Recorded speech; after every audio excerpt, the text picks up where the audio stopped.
You're watching Forsaken Joe. Don't forget to like and subscribe. Enjoy the story. Let's begin. We were sitting around the dinner table, just the three of us, the clink of silverware against porcelain filling the room. It should have been a normal night. Michelle was absorbed in her phone, scrolling through something I couldn't care less about. Lucas, our son, was halfway through a mouthful of mashed potatoes when he dropped it on me, casual as could be. "I'm going to Hank's for the weekend," he said, pushing his plate aside. "He's a better dad than you anyway." I froze, my fork halfway to my mouth, not sure if I'd heard him right. I looked at Michelle for some sign, anything, but she didn't even glance up from her phone. Her face was lit up by the glow of the screen, like she wasn't even in the same room. "Excuse me?" I finally managed to get out. I said. He looked at me like I was the one who had the problem. "I'm going to Hank's. He's just a better father figure, you know?" I wasn't sure whether to laugh or scream. It hit me hard, the word sharp, cutting through everything I thought I knew about my family. I stared at him, the anger I'd been holding in for years bubbling up, but it didn't come out. I just felt empty. "Okay," I said, my voice a little quieter than it should have been. My chest tightened, but I kept it together. I set my fork down slowly, deliberately, and pushed my chair back. "Okay?" Lucas raised an eyebrow, like he was waiting for more. But there was nothing left to say. I turned and walked out of the room. The silence at the table hung thick behind me, but Lucas didn't seem bothered. Michelle didn't either. She was still scrolling on her phone, unaware. Or maybe she just didn't care. Either way, I left the table without looking back. I walked into the garage, shutting the door behind me with a little more force than I meant. The silence hit me again, just like it had at the table. That damn "okay" I'd said, like it didn't matter, like it didn't hurt. I pulled up a stool, leaned against the workbench, and rubbed my face, trying to shake the sting. The weight of Lucas's words settled deeper the longer I sat there. A better father figure. Hell, I could feel the anger rising, but I didn't know who to direct it at. Him, Michelle, or myself. I closed my eyes, and the years came rushing back. Sleepless nights when Lucas was a baby, waking up every 2 hours to feed him, or when he had a nightmare, and I'd hold him until he calmed down. It was me who comforted him when he was scared, not Michelle. She'd be dead asleep beside me, exhausted from her own work, while I'd slip out of bed to rock Lucas back to sleep. I missed some work that year. A few too many meetings with teachers, a few too many school performances I couldn't get out of. I remember looking at the clock, knowing I had to be at the firehouse soon, but staying just a few minutes longer in that damn plastic chair, watching Lucas play in the yard, his little face lit up like the world was perfect.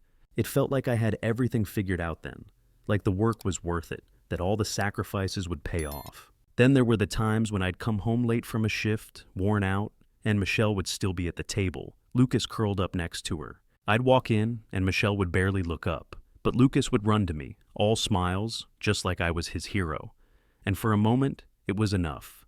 I could hold him, kiss his forehead, and everything else could fade away. But those moments, those little bits of joy, seemed to slip further away the older he got. I'd spend so much time fighting fires, real ones and the metaphorical ones, the ones at work, the ones in our home, the ones I had to juggle. They needed me, and I always made sure they had me. Now, as I stood there in the quiet of the garage, it was like all that time spent trying to make a life for them, trying to be a dad, didn't matter. All those years, the ones I'd sacrificed my own happiness for, the things I'd given up, felt so damn pointless. Was I really the kind of father Lucas needed?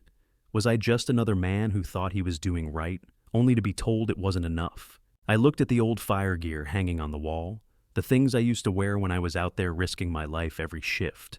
It used to feel like I had a purpose. I thought maybe that was the kind of man Lucas would admire. But now, all I could see was a guy who had been so focused on making sure they were provided for, that I'd missed something crucial, something that mattered. Maybe I'd been trying to be someone I wasn't for too damn long. Maybe that's what Lucas saw now. Not a father, but a man who wasn't there when he needed me, and that hurt more than any fire I'd ever fought. I stood up from the stool, pacing the garage, my mind racing. If I was honest with myself, there was more than just the shock of his words that hit me. It was the realization that maybe I had been pretending too, pretending I was enough when, deep down, I wasn't sure anymore. What had I been doing all this time? Was I even the father I thought I was? And Michelle, she hadn't even flinched at dinner. Not a word, not a look, not a reaction. I couldn't get past the fact that she just sat there. Was she complicit? Or was I just a fool building a life based on something that wasn't even real? A tightness gripped my chest. I needed to make sense of all this, but I couldn't. I had no answers, just questions. And the more I thought about it, the more I wondered, what now? I didn't know.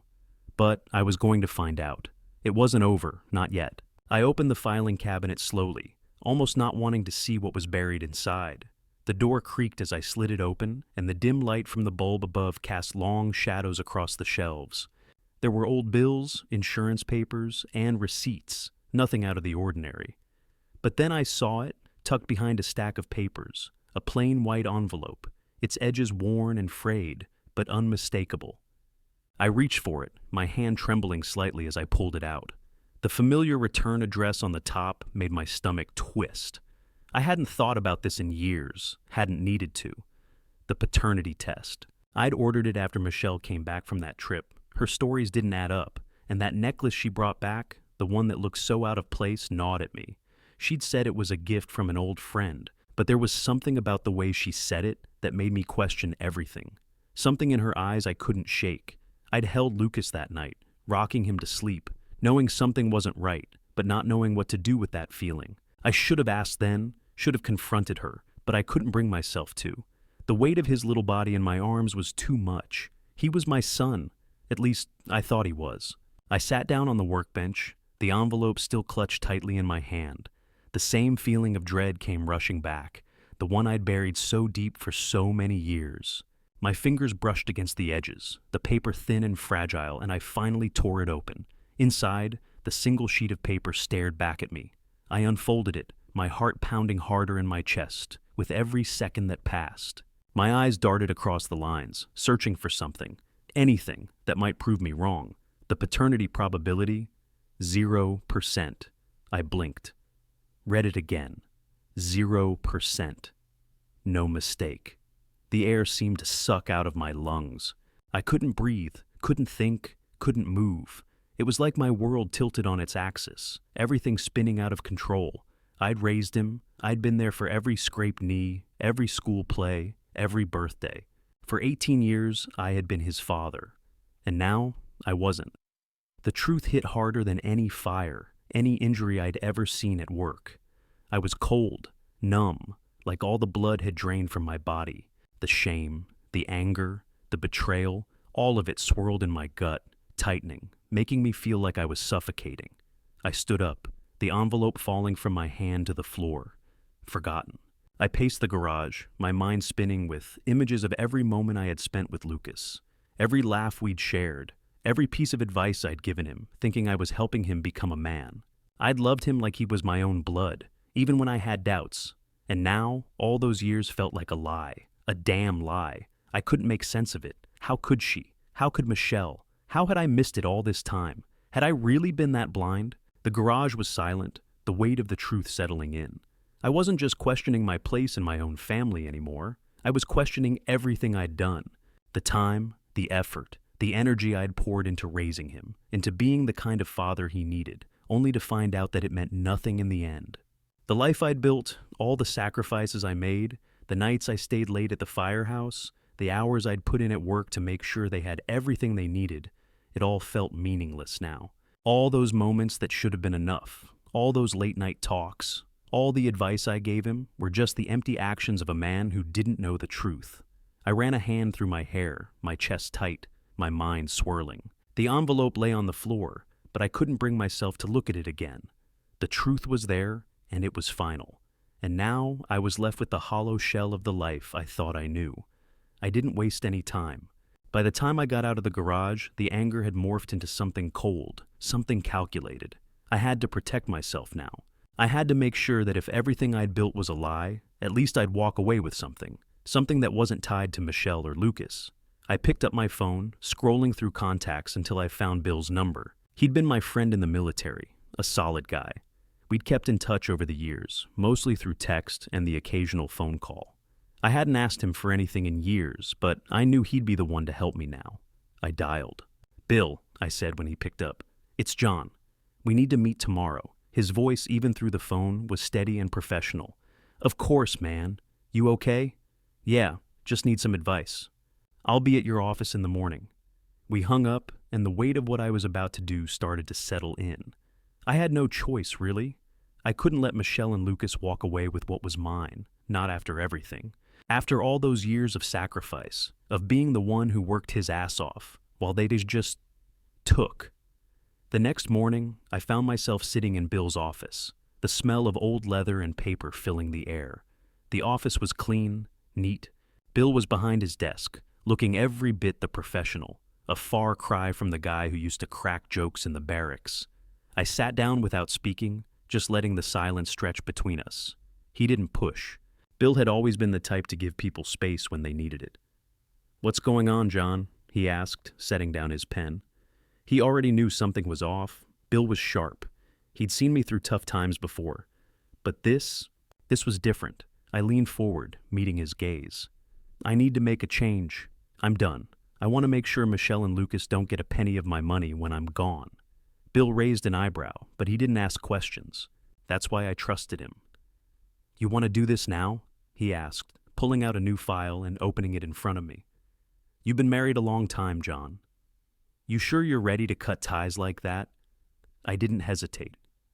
"Yeah, it's not a choice anymore. I need to protect myself, and I'm done. I can't have them benefiting from all the work I've put in. Not anymore."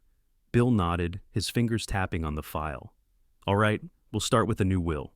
You'll need a trust fund. You know the drill." I leaned back, trying to push down the disgust that was rising in my throat. I had always thought of myself as a family man. I was proud of that, proud of providing. But now, after everything, all I could think of was how stupid I'd been. How much of a fool I'd been to believe I could hold on to something that wasn't even real. "I want it to go to a nonprofit," I said, my voice steady despite the churn in my stomach. "Something for first responders. I've seen too many guys sacrifice everything. I want the money to go to their families when they're gone." Bill made a note of it, glancing up at me with a sharp, knowing look. "I understand, and I assume you'll want to freeze your savings accounts, redirect your assets immediately." "Yes, I want everything locked down today. I want to make sure they can't touch anything." He didn't flinch. We were both professionals, and this was just business to him, like it was to me. A new will, a trust that excluded Michelle and Lucas, and every asset moved to an organization that would actually make a difference, something that felt worth the effort.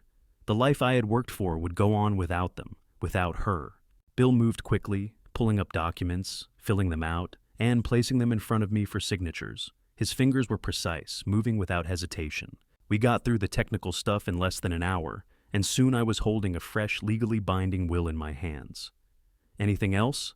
Bill asked as I scanned the papers. He knew this wasn't just about money.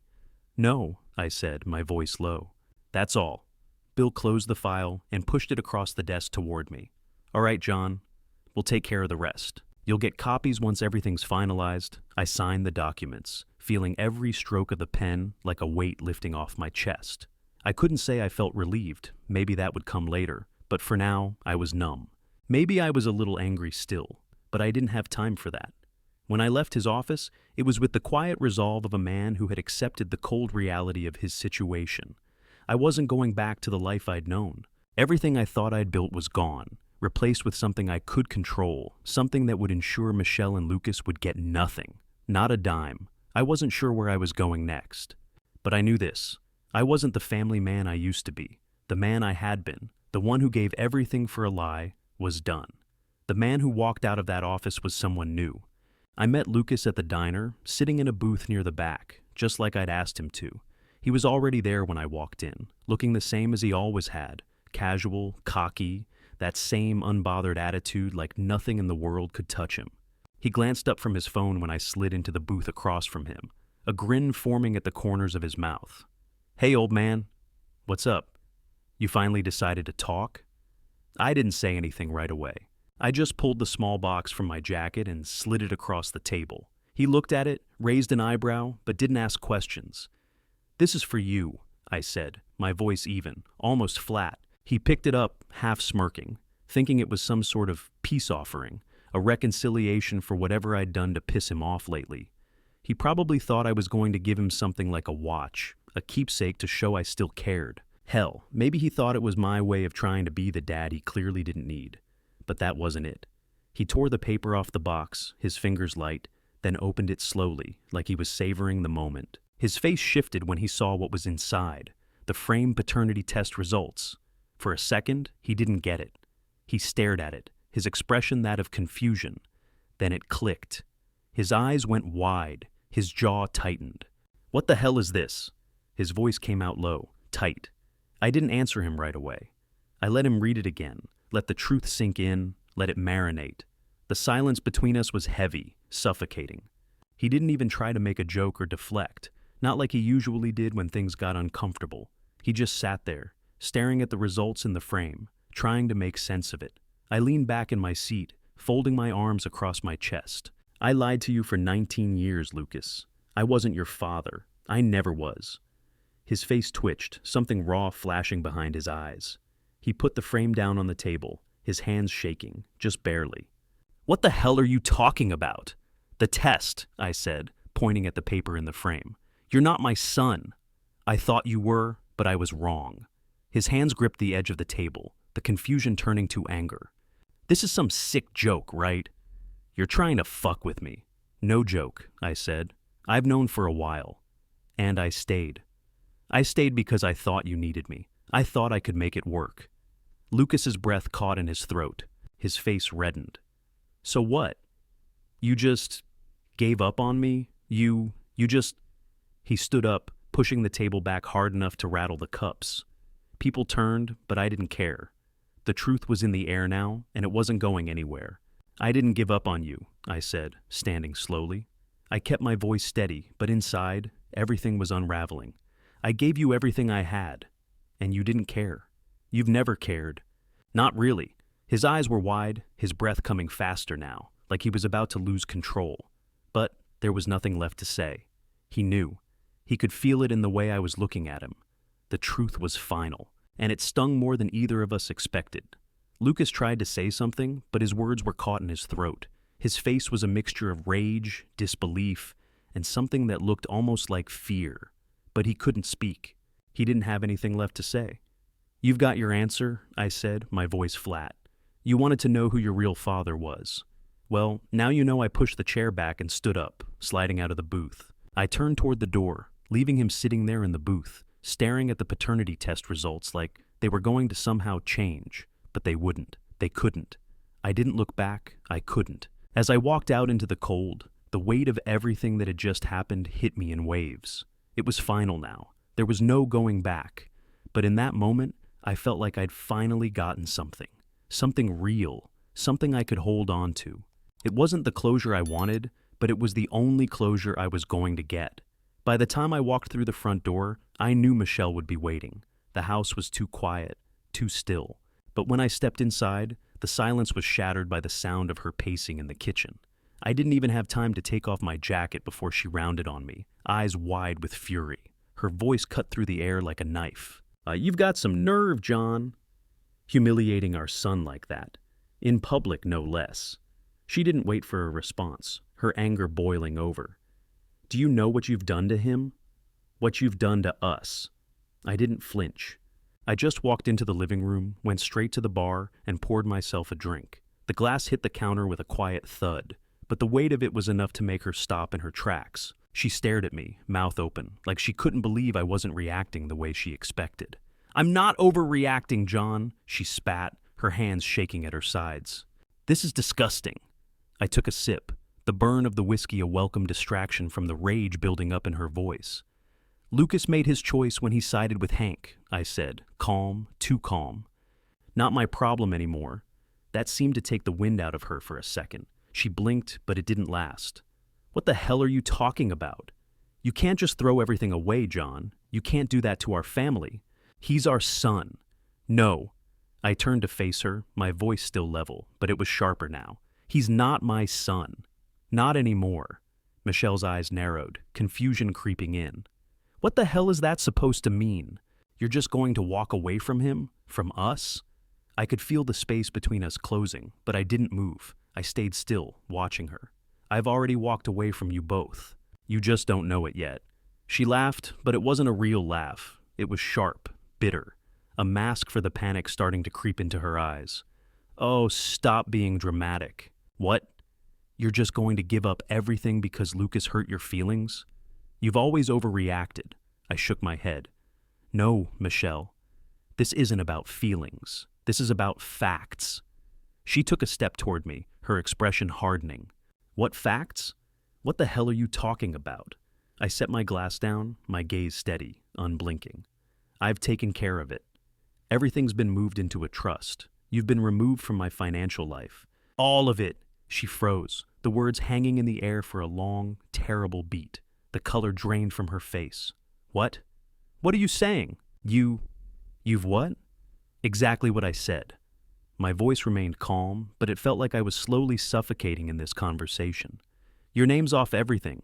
The house, the bank accounts, the savings. None of it's yours.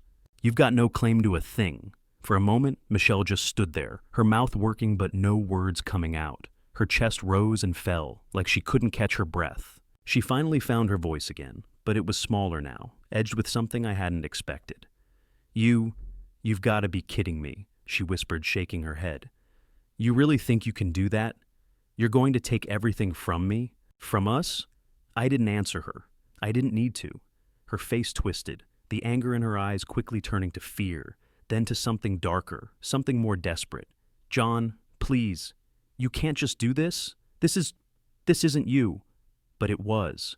It was exactly who I was now, the man who'd given everything to a family that wasn't his, the man who had sacrificed so much for nothing in return. I was done. I took another drink, my eyes never leaving hers. It's already done. The assets are locked away, redirected, and I don't owe you an explanation. Her breathing quickened, her hands trembling now. She reached for me, but I stepped back, putting more distance between us. She wasn't who I thought she was either. She hadn't been for a long time. I can't believe you're doing this, she said, voice cracking. After everything we've been through, you're just going to throw it all away? I didn't answer. I just grabbed my jacket from the back of the chair, slipping it on without a word. John, she called out, her voice rising as I moved toward the door. John, please don't do this. You're making a huge mistake. But I was already halfway out, my hand on the doorknob. I'm done, I said, my voice cold, final. You made your choice too, Michelle. We're all done here. I stepped out the door and closed it softly behind me. The house was quiet again, but now it felt different. It wasn't just silence, it was finality. And there was no going back. I didn't know how much time had passed, but I didn't need to. The phone buzzed on my counter, and the familiar name flashed across the screen. It was Michelle. I ignored it. She'd been calling nonstop for the past few hours, but I wasn't ready to pick up. Not yet. I was done. It wasn't until I got back to my apartment, sitting alone in the dim light of the living room, that I started hearing about the fallout. My phone was still on silent, but messages started popping up. Calls, emails. Everything had crumbled. Michelle had finally figured it out. I saw a message from her that read, John, what the hell have you done? The accounts are gone. All of them. The house, the car, everything we worked for. You took it all. The words stuck in my throat, but I didn't respond. I didn't have to. She was learning the hard way. As I poured myself another drink, I could almost hear her frantic voice in my head. By now, she'd probably tried calling the bank, tried to figure out what was going on. The money, the joint accounts, all of it gone. She wouldn't have access to any of it now. She was locked out, frozen out, and everything she thought was secure was gone. Her desperation only escalated after she found out the car had been towed. That was a moment of pure, unfiltered panic. I could see her scrambling to find her keys, her mind racing to piece together what had happened, and none of it making sense. I'd transferred the title to the nonprofit. It was no longer her car. It was the nonprofit's. She was left with nothing. She had no access to the house anymore either. I knew it would hit her hardest when she couldn't open the door, when the reality of what I'd done sank in. The house had been transferred into a trust, my trust, the one she wasn't a part of anymore. She had no stake, no claim. And when she'd try to swipe her credit card, I imagined the gut punch when it was declined. I could almost hear the sharp intake of breath, the disbelief that followed. I wasn't there to see it, but I didn't need to. I could feel it. I could picture it all. She spent the entire day trying to get a hold of me, trying to figure out what had gone wrong. I knew because the notifications kept coming, call after call, text after text. John, please, just talk to me. You're making a huge mistake. I need to know what you're doing. Please. But I wasn't answering, not this time. It felt strange, but it also felt right. I had spent so many years tied to her, to the idea of family, to the things I thought we both wanted. Now, it was all gone. I couldn't change what had happened, and I wasn't going to apologize for it. I had made my decision. I poured another drink, my mind already moving forward, distant from her calls, from her threats. Everything had been set in motion, and the ship had sailed. Michelle's meltdown was only the beginning. I didn't need to be there to watch it unfold. It wasn't my problem anymore. What was left for me now was only what I could control. Nothing more, nothing less.